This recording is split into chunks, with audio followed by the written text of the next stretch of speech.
Jubilee elections అనేవి దగ్గర పడ్డాయి. అందరూ పార్టీ ప్రజలందరూ కూడా తిరుగుతున్నారు, అభ్యర్థులందరూ. ఎవరైనా వచ్చారా మీ దగ్గరికి? వస్తున్నారు మేడం, 3 పార్టీ వాళ్ళు వస్తున్నారు. కాంగ్రెస్ వాళ్ళు వస్తున్నారు, టీఆర్ఎస్ పార్టీ వాళ్ళు వస్తున్నారు, తర్వాత కృష్ణరెడ్డి అదే బీజేపీ వాళ్ళు కూడా వస్తున్నారు. మొత్తం 3 వచ్చారు. ఓటు అందరూ అడుగుతారు కదా మేడం, ఎవరు అడగకుంటుంటారు. కాకపోతే ఏరియాకి గోపీనాథ్ సారు చేసేవాళ్ళు, మరి ఆయన చచ్చిపోయారు కదా, మరి మేడం నుంచి ఉన్నారు.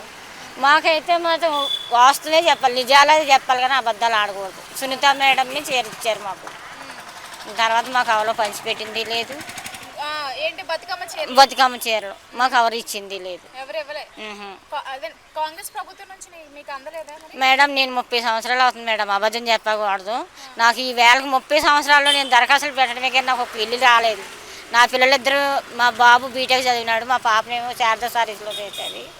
నా కొడుక్కి కూడా ఇప్పుడు గవర్నమెంట్ నుంచి కూడా అంతా తెలంగాణే, గవర్నమెంట్ నుంచి కూడా నాకు ఇంత అందలేదు మేడం. ఈ వేళకి 30 సంవత్సరాలు నేను హైదరాబాద్కి వచ్చి ఒక్కనాడు కూడా నాకు ఇంత గవర్నమెంట్ నుంచి ఒక్క రూపాయి పొందలేదు. ఏ ప్రభుత్వం చేయలేదనిపిస్తుంది? అంతకుముందు మరి బీఆర్ఎస్ ఉంది. ఏ ప్రభుత్వం నాకు చేయలేదు మేడం, ఏ ప్రభుత్వం చేయలేదు. కాంగ్రెస్ వచ్చినప్పుడు, నేను రాజశేఖర రెడ్డి ఉన్నప్పుడు కాంచి వచ్చి ఉన్నాను నేను. అప్పటి కాంచి ఇప్పటికీ నాకు ఏ ప్రభుత్వం ఇవ్వలేదు.